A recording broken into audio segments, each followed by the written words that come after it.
guys! Good morning! Welcome back sa YouTube channel namin ni Papa Bits. Ayan for today's video guys. Martes po na araw. Tas walang klase yung dalawa. Si Siyak hapon exam. Ngayon naman boys yung exam. So bali wala siyang klase ngayong araw. Sila Creslin naman checking ng mga teacher grade 3. So walang klase din at bukas din yung klase nila. Merkulis. Tapos, ayan, binigyan ko sila ng assignment dito sa bahay. Pinatulong ko sila. Imbis na i-map. So, nandito kami. Maglalakad-lakad. Basa. So, sabi ko sa kanila, kuskusin na lang ng kutsilyo. Tapos, pagkatapos kuskusin, walisin. Samantala naman tayo, ayan, magluluto tayo ng ulam namin ngayong tanghali, alas 10 na po yung oras, ayan, yung sa kanila hotdog. Tapos meron naman pong naglako naman dito na isda, ayan, tamban tuloy naman. Pero mayroon po kami, magpriprito lang ako ng ilang piraso para ulam ko. Si Papa Bits tapos naman kumain dahil bumili po siya ng ulam sa labas. Meron naman po kami pang lutuin dyan na medyo malaki na isda. Tapos meron po kaming pusit. So ngayon, yan sila. Imbis palagi silang nag-aaway, pa ano-ano, pa yung sawaray, pasaping-saping, dyan sila. Kuskus ng ano. Ang ano lang po niyan kasi kutsilyo yung hawak nila. Baka mag-anuhan ng kutsilyo. Pero hindi naman po yan matalim na kutsilyo, yung mapurol lang. Pinakuskus ko. Para hindi po mabasa yung sahig. Hi guys. Yung kuya nila, exam din. Ngayon. Tapos, pa-clearance. Mas mahirap-hirap yung kay Sansan kasi hindi pipirmahan yung clearance kung hindi kompleto yung mga notes. Kaya ayun, todo sulat ko siya. Mula ko nung Sabado, ang daming susulatin. Paano? Nabisi naman po siya sa practice ng ano nila, DLBC sa banda. Ano po yung mga ano niya, mga susulatin na behind kasi yun na nabisa sila sa pagpra-practice, tapos nag-provincial meet, kaya ayun. Ngayon kinakailangan na kumpletuhin dahil pirmahan na po ng clearance.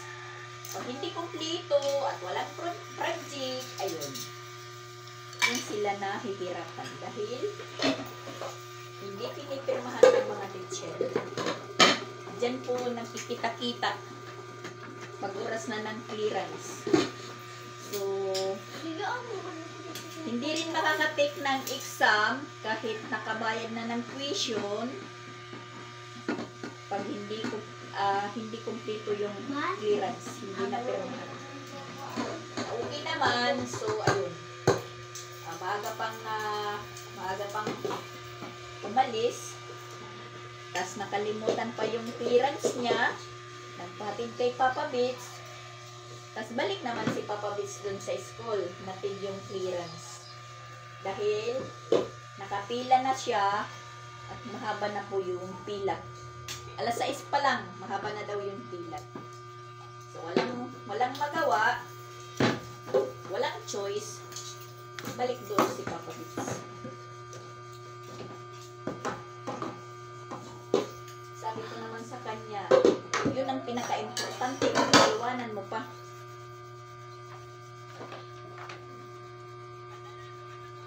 Sina, kuskus.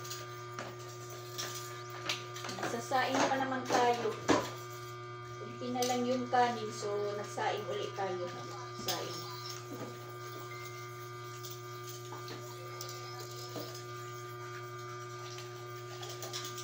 Kumusta po ang lahat?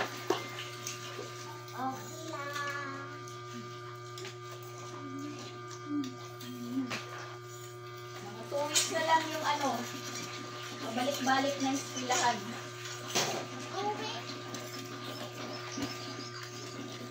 Sa April 1, wala namang klase po. Lunes, wala daw klase.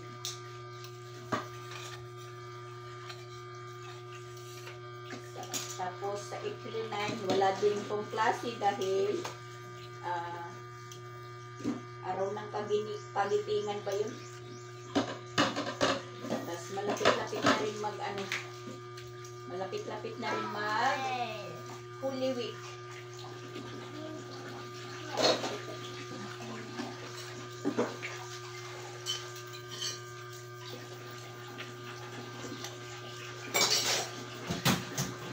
Wala pa tayong gaanong labahan ngayon, mag-iipon pa lang tayo ng labahan.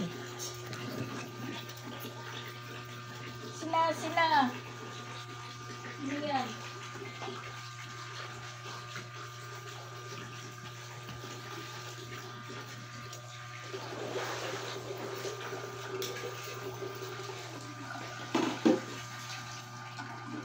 Yan, yung panahon, medyo kumukulimlim, iniinit.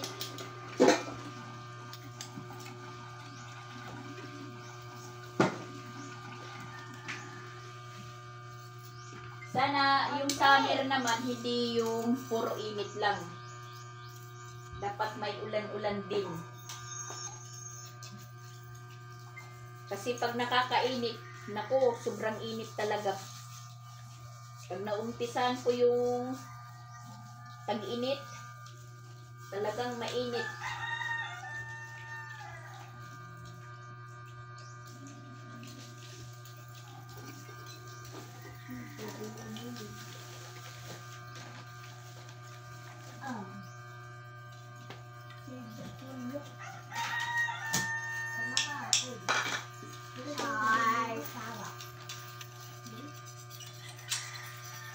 Hotdog.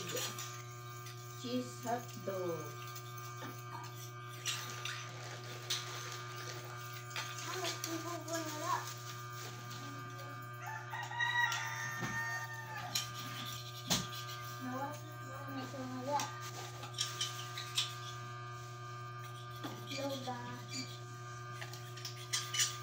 Kanina, pinapulot ko sila or pinawalis doon sa labas.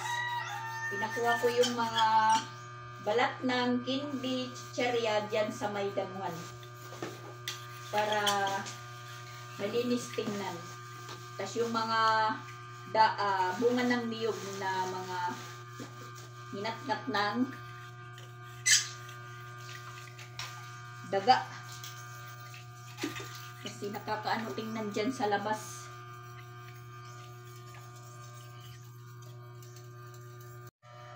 Ate, ba't ko na kaira ni nakita? Si pagkatapos pagkuskusa, walisin. Ayaw paghigda-dida kay madumi pa, hindi pa yan na anuhan nyo. Higa ng higa.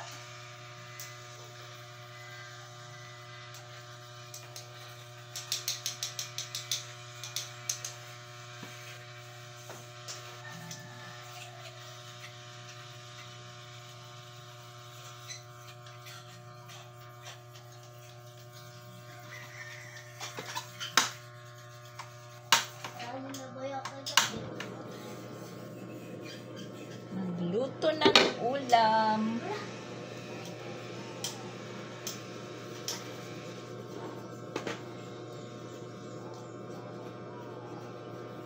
Meron naglalaki. Itong mga isda, meron lang naghahatid sa amin. Medyo napapamahal. Pero okay na lang kasi pwede utang.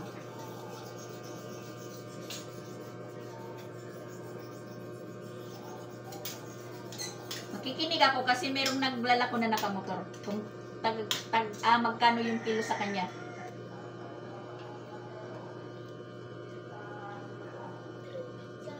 Ang kilo.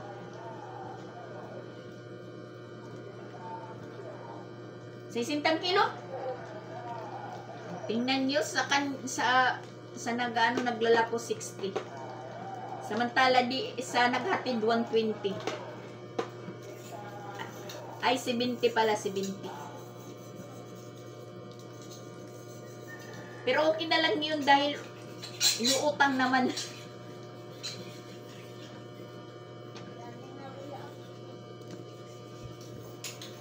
Ano pa? Presko pa yung tamban, presko pa. Meron naman po kaming isda dito. Para mamaya. So, bali, kumuha lang din tayo ng tamban. Pang madali ang ulam. Kasi pwedeng prituhin, pwedeng paksiwin. Mamaya, magpapaksiw po tayo. Tas meron po tayo ditong gulay na kalabasa nung dala ni Joy, hindi pa namin naluluto. Yung kulang na lang namin. Niyog. Minahulog na niyog kanina. Ang kaso lang, angol. Walang laman.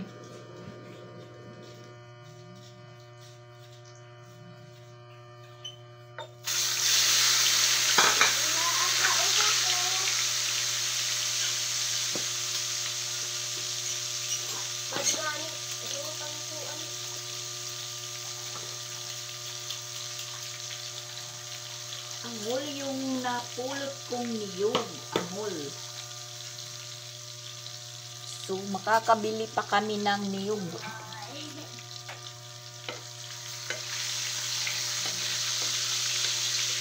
Masarap yung mamaya yung paksiw at saka gulay na kalabasa na ginata.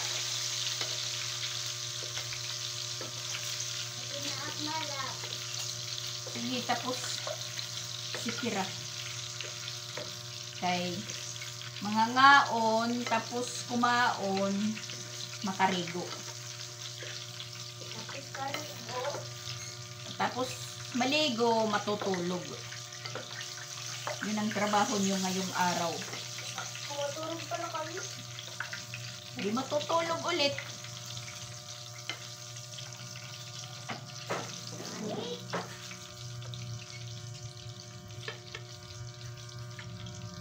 Tag 70 pa lang yung ano. Ay, hulog. Ay, mainit. Nahulog. Ibalik sa mantika. Hindi pa nag 5 minutes, hindi pa dumaan yung eroplano. Ang dumi. Hindi pa nagdating ang dumi. Hindi pa dumaan yung eroplano. Balik sa init. Hindi pa dumaan yung Yan. barko. Lagay doon sa Wow. nayahabangin makuwad, liwat, right. Pumipitik yung ano, mantika. Asinan natin yung piniprito nating isda.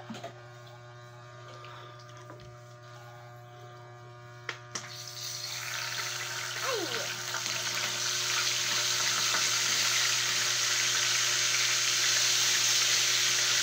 Talsik. Di malinis. Tapos magmamak kayo yung basa. Lumalaki yung basa. Nagaano tayo, naglalakad-lakad. Madudulas pa. Paglakad natin, Daspan, idaspan. kung lumakad tayo sa tayo, tutunin na naman.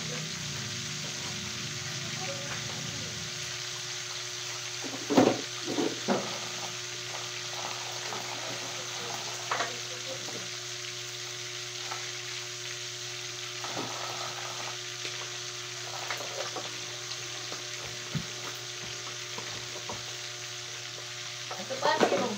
Lamisa.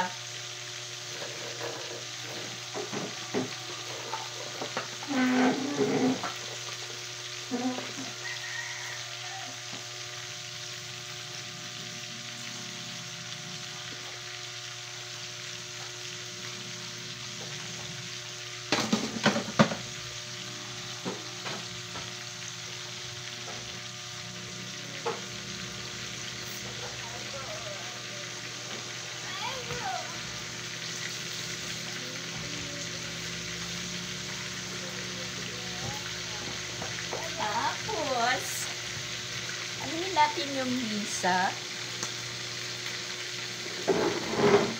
Ay, buti na. gitna. Tapos ayan, nakapupo tayo.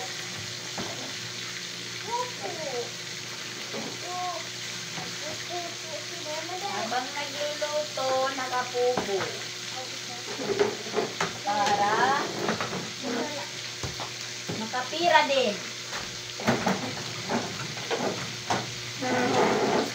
Tapos, kinukuha pa lang ni Ferdinand ang pera.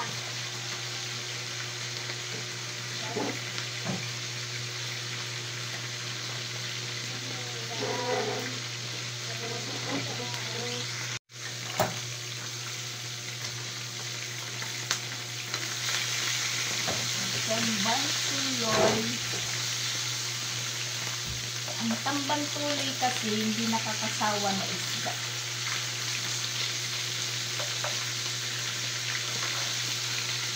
Masarap din ito na iskabitsi. Pero ang plano ko, hindi iskabitsi guys. Paksiw.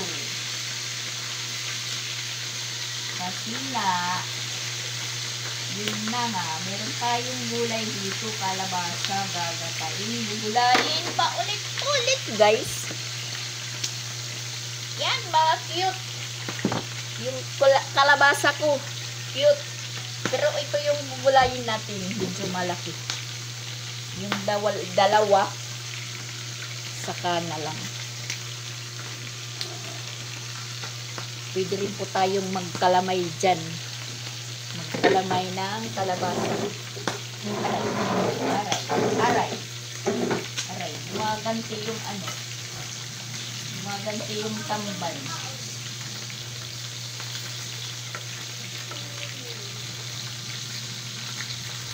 Siyempre, meron po tayo dito.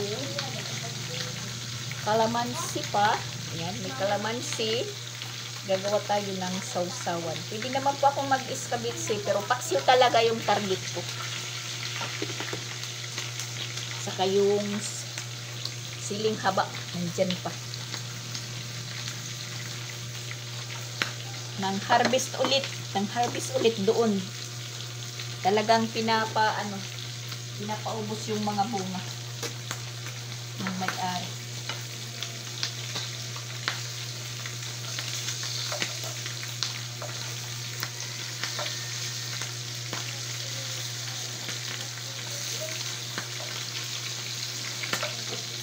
Kung sa Manlurit lang yan na harvest, nako, ubos na yan. Pero dito, kulang po mag-harvest. Parang dalawa lang po kaming nag-harvest dito. Yung kapatid ni Sir Regan. Kasi halos dito yung mga tao may tanim na ganyan. Yung may-ari ng ano niyan, yung mga na-harvest namin na mga panghalo or labas. Talagang malawak yung lupain dito sa lupain dito sa Cebu, dito sa Patag. Talagang malawak yung ano, yan po yung source niya. Mga ganyan mga tanim. Yung dito kila Sir Regan banda, parang panggastos lang po yan, pero mayroon pa dito sa likod na mas malawak na talagang kumikita siya. Malawak yung taniman niya. Dahil nagtanim siya ng mga ganyan, sabihin na lang natin nagtanim siya ng gulay na pakbit. Kasi noon mayroon po siyang piggery. So hindi muna siya nagpiggery dahil parang nalugi siya ng magkaroon ng sakit ng mga baboy. Nagka-swine flu. Swine flu ba yun? Dahil marami siyang baboy din. Ngayon, hindi muna siya nag-alaga ng baboy. So, muna siya. Nananim. Yung mga lahat ng lupa niya dito, pinataniman. Na, yun nga, sila Sir Regan yung caretaker. Sila Sir Regan po yung tatanim ng kahit ano-ano. Kaya kami, nalilibre kami dito. Dito sa harapan nila, Sir Regan, nalilibre kami sa mga ganyang panghalo. pipino. Yung pipino nila, parang hindi mabuti yung laki. Kasi yung mga bunga na maluktot, tapos nabubulok. Parang ganun. Dahil nga sa init, nung dumaan yung tag-init. Kaya yun, pinaharvest niya yung mga tanim niya dito sa malapit sa amin, dito sa harapan nila si Regan, dahil papalitan daw ng talong. Talong naman yung nila. Dahil yung talong, hindi lang matagal. 3 buwan, namumunga na. Tapos makaka-harvest na sila. Yan, naghihintay muna kami ng ng kanin. Kasi hindi pa nag-warm yung rice cooker. So, nakaluto na po tayo. Yan, nakaluto na ng tamban. Nakaluto na ng hotdog. Yung hihintay na lang yung kanin. Alas 11:02. Okay pa yun dahil hindi pa naman alas 12. Good term na yan. Paano? Inuuna nila yung umaga. Biskwit. Kung kakain na lang ng kanin, hindi. Kasi magbibiskwit lang. Nadudubli tuloy yung magbibiskwit, kakain. Inaano naman yung papa nila. Binibilaran. Kakaano ng papa niya, diyan kay Mama Dax, kuha. Lista na naman. Kain kami muna guys, manananghalian na po kami. So yan, pray muna kids. In the name of Father, the Son, and the Holy Spirit. Amen. Bless us, O Lord, for this thy gift, which you are about to receive from thy bounty through Christ our Lord. Amen. In the name of the Father, the Son, and the Holy Spirit. Amen. Okay guys, kain po tayo.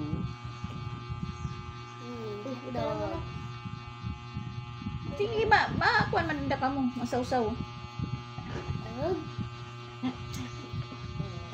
Kasi yan yung sausawan ko. Yan, tingnan nyo. Pero hindi yan maanghang.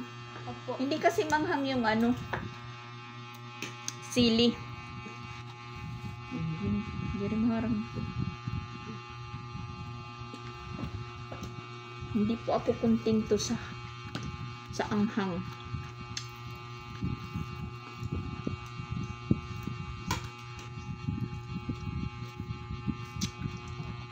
Kain po tayo. Sarap.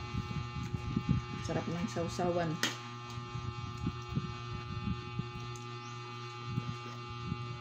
Namiss ko tuloy si Duday sa ganitong kainan. Pero baka masama si Duday pag pagpunta nila Roseanne dito at saka nila Ate Siksi. Hinihintay lang din yung pagkatapos ng klase doon sa Malurep.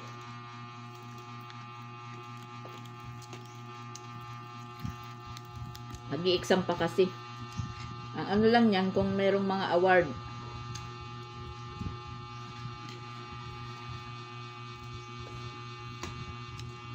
Atat na magpunta dito. Kasi ang plano ni Ate Siksi, ngayong katapusan, magpupunta na sila dito. Dahil nakikipunta po siya doon sa Jinsan, sa dalawang anak niya sa Jinsan, dahil nila sa April 8, sa tawag doon?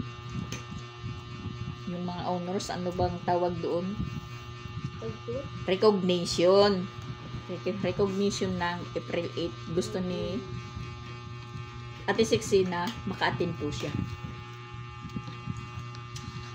Pagkatapos ng recognition ng dalawa niyang anak doon, balik dito sa Cebu kasama yung dalawa para makagbakasyon.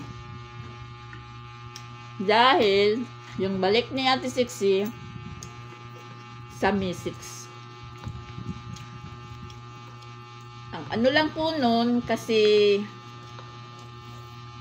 sa summer na, yung iba wala na ngang klase.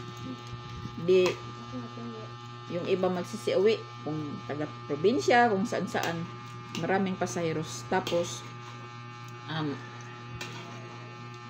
mag-Holy Week.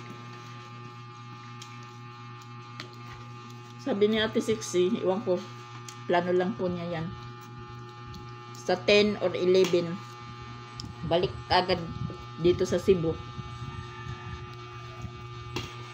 para daw oras ng birthday ko nandito na daw kami makabalik. Yun, nagkakaano po yung ano natin oras dahil si Jing nag-aapura na din na makalipat na siya dahil sa April 15 na lang daw siya, hanggang April 15 na lang daw siya doon din sa tinitirhan niya.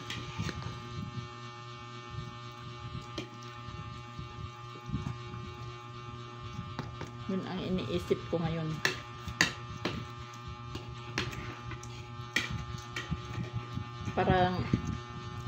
Parang sa kaarawan natin mas papasabak po tayo. Maraming aasikasuhin.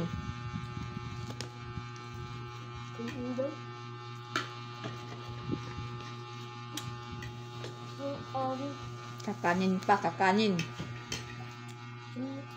Yan, nakakanin sila ulit.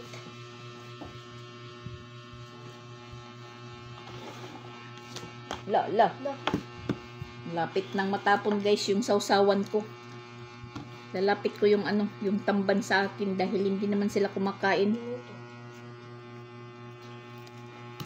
Hotdog yung inaano nila. Hotdog yung minumukbang.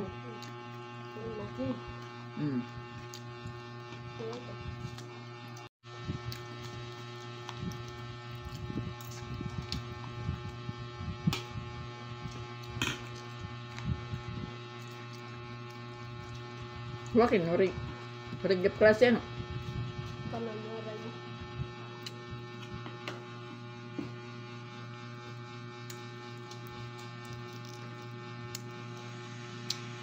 Oh, fun.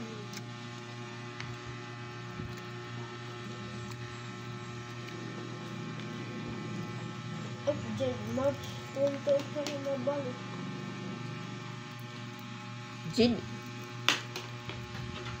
March 28. Kay? Tayo mo balik tayo. Ogdan man siya ni teacher Ngayon. pag turi dito ha. Pagturi. Story.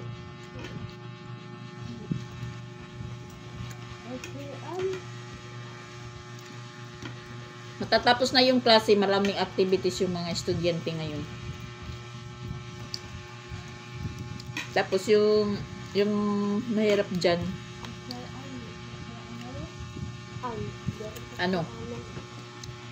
yung mga high school, yung mga kailangan mag-clearance. Doon na nagkikita-kita yung mga teacher at saka estudyante. Naranasan ko din yan, yung magpa-clearance. Pag wala kang project, walang perma. Yun. Kaya si Santan, mga ilang araw po siya todo sulat. Naabutan ng gabi.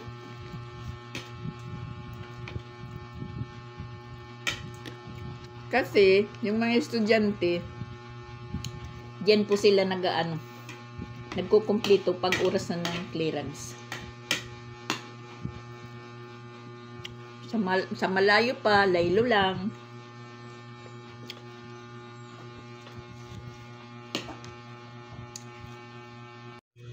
Tapos na po kaming mananghalian at nakapaghugas na din po tayo.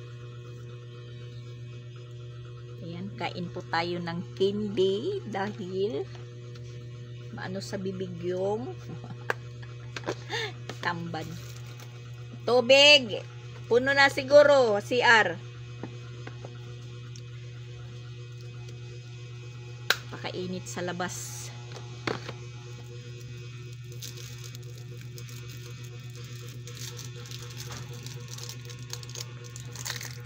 Napakainit sa labas, guys. Yang kaya dito lang muna tayo sa loob ng tindahan magtambay. Mamayang hapon na tayo lumabas. Tas tingnan nyo yung ano, yung pusa.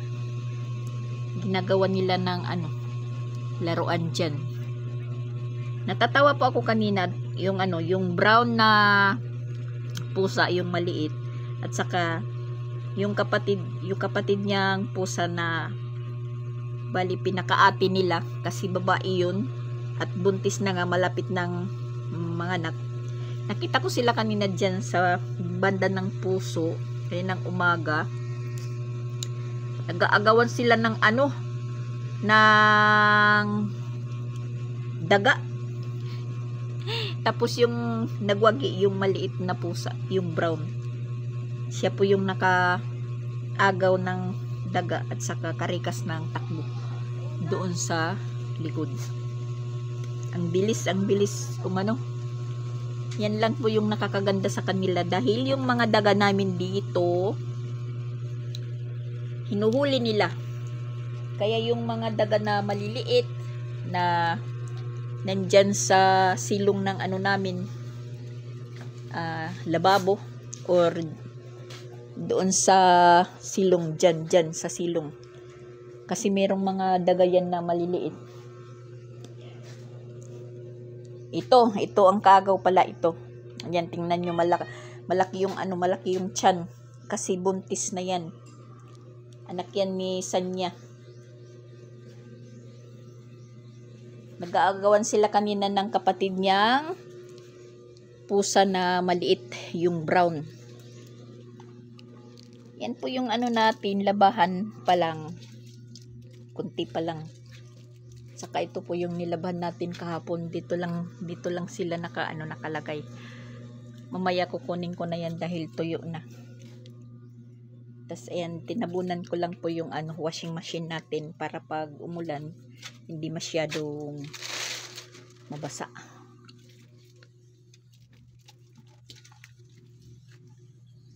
Tahimik ang paligid. Yan ang pusa na maliit, yung brown. Yan, magaling yan. Tas tingnan nyo, mabuti pa sila. Naghukay ng lupa para dumumi. Yan. Naghukay. Pagkatapos dumumi, tatakpan. Yan lang po yung nakakabuti sa pusa. Alam nilang magtago ng kanilang dumi.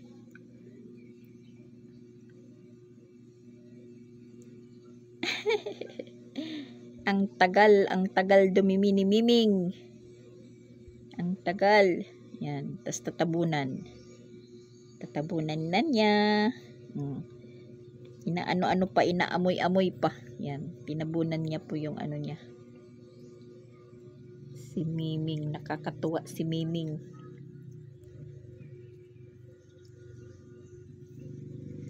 Tas nandun yung kapatid niya. Ang gagaling manghuli ng daga.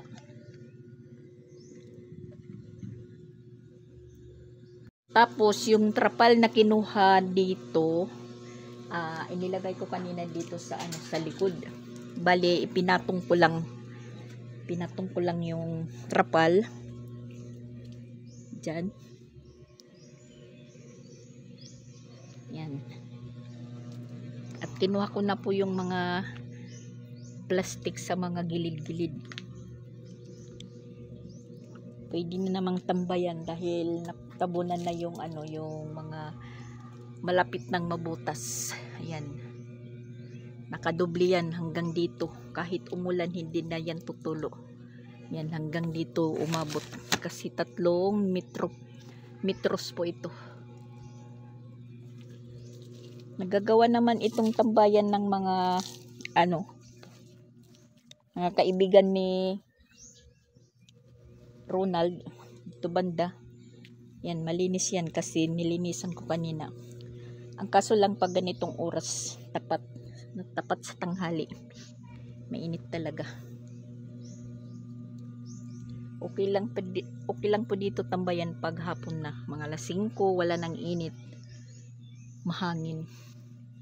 Tapos, yung napoproblemahan namin naman, yung namin dito, wire ng kuryente kasi ayan na anuhan ng dahon ng niyog. Yan, may yan na mapuputol kasi yan nakasabit yung mga dahon ng niyog.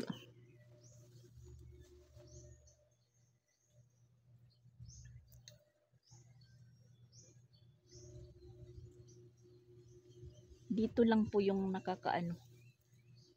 Yung banda doon kila Sir Regan wala naman. Dito lang talaga.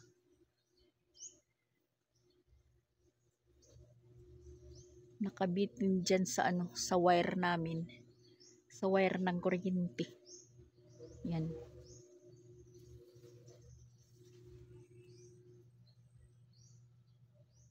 Ito po yung poste.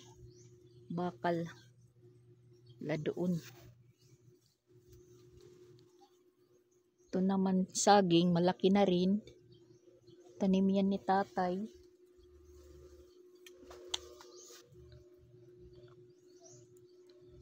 Si Shaira nagpapainit.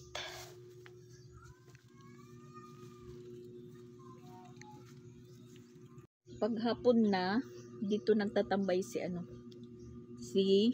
Sia. Dahil mahangin na hindi na mainit. Tapos nagduduyan-duyan siya. Pagdating naman ng gabi, yung bumibili sa akin ng sigarilyo. Tapos, yun, nagtatambay muna sila dito. Nagiinom ng soft drink. Kaya kanina, winalisan ko dito dahil dito yung mga balat ng hindi. At saka basiyo ng mga soft drink. Tapos kinuha ko yung plastic kanina para maganda tingnan. Ayun yung plastic. Mamaya susunugin natin yan. At saka yan si Chichay. Dito yan natutulog sa upuan. Nagawa niyang bahay dito sa likod. Ito po siya natutulog pag gabi na. Maganda yung paligid dito pag ganitong mainit, walang ulan. Okay lang sana pag gabi umulan, tas pag araw ganito, mainit. Para hindi po maging maputik. Ikaso lang, tuloy-tuloy naman po yung ulan. Pag nakaulan, ulan talaga. Dire-diretso. Pero sa ngayon, maganda na naman po yung daanan namin. Tuyong-tuyo.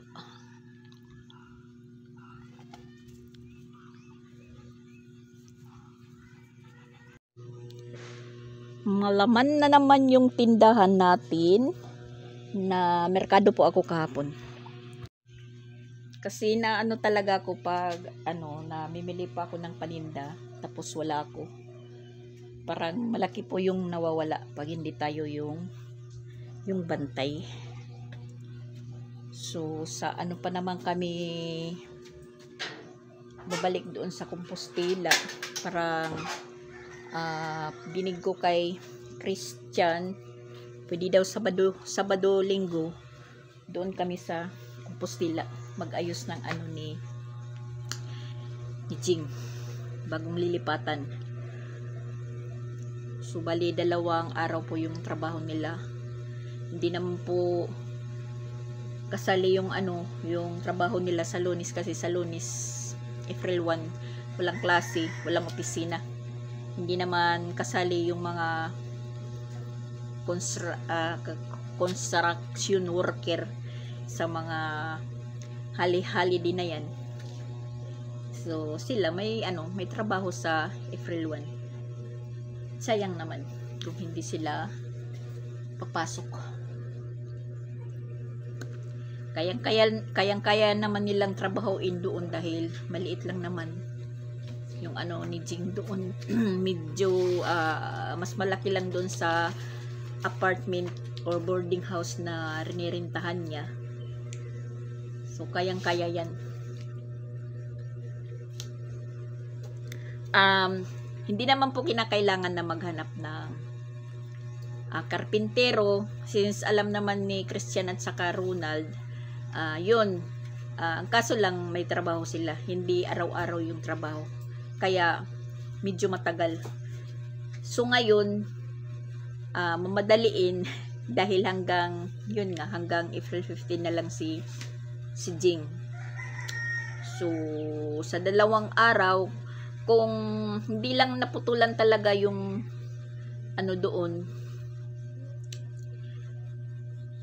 yung unit na anuhan ni Jing, kasi naputulan nga dahil hindi pa niya alam kung kailan po yung due date, kasi hindi naman po siya doon nakatira pa.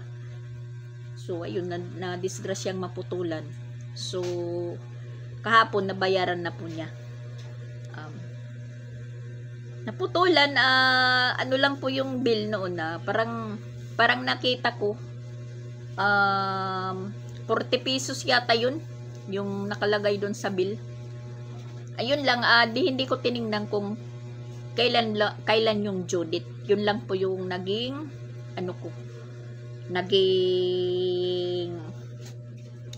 ibig sabihin natin, hindi ko lang nawala sa isip ko na tingnan yung yung due date kung kailan.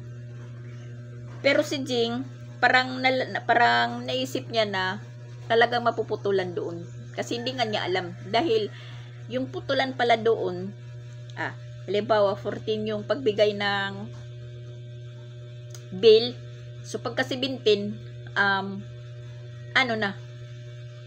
mapuputulan na. 14 yung due date siguro, 14 yung due date, pagka 17 mamumutol na, ganun. Timing naman na yun, sa 17 na araw, uuwi pa lang si Jing galing Negros, galing sa sibiraan nila. Kasi nung linggo 16 meron pa namang light nun, nandoon kami. Yun nga, 17 doon naputulan. Tapos yung pag-deliver naman ng material, Friday pa naman yun. Hindi rin namin naisip na buksan yung ilaw. Kasi kampante lang naman kami na may ilaw. Agoy, pagkasabado, pagpunta namin doon, sana linggo, pinabukasan mag-operasyon. Yun, walang kuryente. So, walang nagawa sa noong araw na linggo. Ang nangyari, uwi na lang kami pagkalinggo. Pero doon kami nga natulog. Siksikan kami.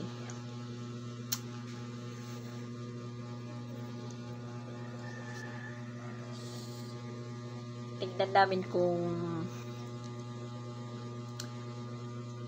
hanggang yung matatapos nila sa araw ng linggo. Bali 2 araw po yung trabaho nila. Kasi naman po si Jing. Sayang kung sa karpintero, isusuhol.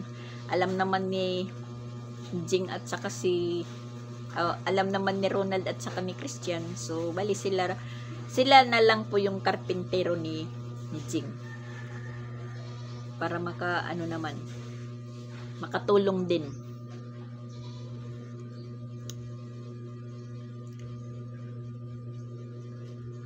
Kaysa maghahanap ka ng karpintero na tunay, yun nga, yung iba imbis na matatapos, sabihin na lang natin matatapos ng 2 weeks, pinaabot ng 1 buwan. Iniinday-inday lang kasi yung trabaho. Lalo na pag alam na arawan lang, hindi pakyaw. At hindi naman kailangan pakyawin yung ni Jing. Dahil maliit lang nga lang. Yung pag-tiles nga, matatapos na yun. Yung inaano na lang po, yung assemble sila ng tulugan sa taas. Kompleto naman yun. Pag na ikabit na nila, mapurma na, may sahig, so, pwede nang ilagay yung plyboard na gagawing sahig. Sabi ko nga kay Jing, pwede ka naman lumipat na hindi pa yung naka-finishing, naka-pintura, tas hindi pa nakagit yung harapan. Pwede naman siya. Kahit nga yung matapos na yung tiles, wala naman po siyang ganong mga gamit. Pwede na siyang matulog doon. Ang inano lang ni Jing, makaano na talaga ng higaan pataas. Hindi naman kahoy yung gagamitin, puro tubular, tas winilding, madali lang yun. Tatlo sila, si Papa Bits sasali daw magtrabaho. At tutulong pala hindi sasali. Siguro makakag-ano sila. Dito nga wala pa ni Papa Bits pa matapos. Ayan, hindi pa namin na sasauli yung ladder kasi tag-isang pa lang yan, pako, yung sim, ayero. Kaso lang, mainit naman. Mamayang hapon na. Kasi yan, nakaangat pa yung dinugtungan dyan.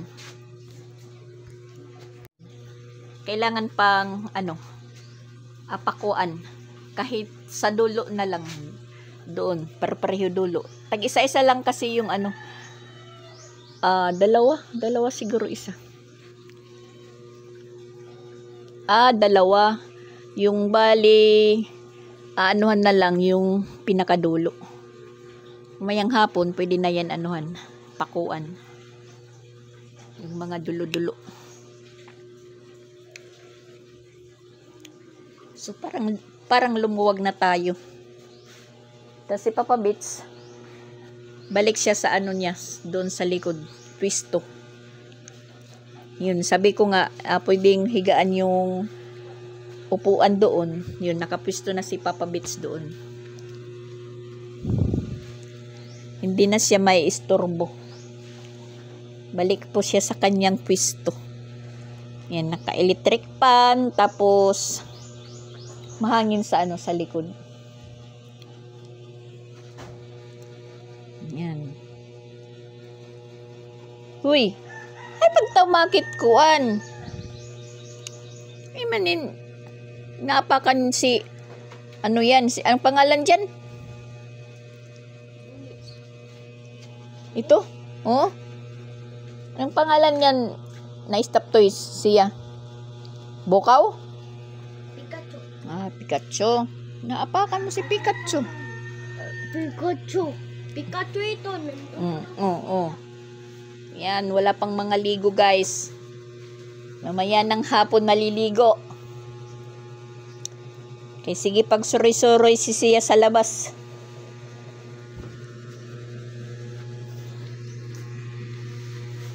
Sige, suroy-suroy ni Sia. Yan, dito kami. Dito kami magtatambay. Nag-ano lang yung ceiling fan.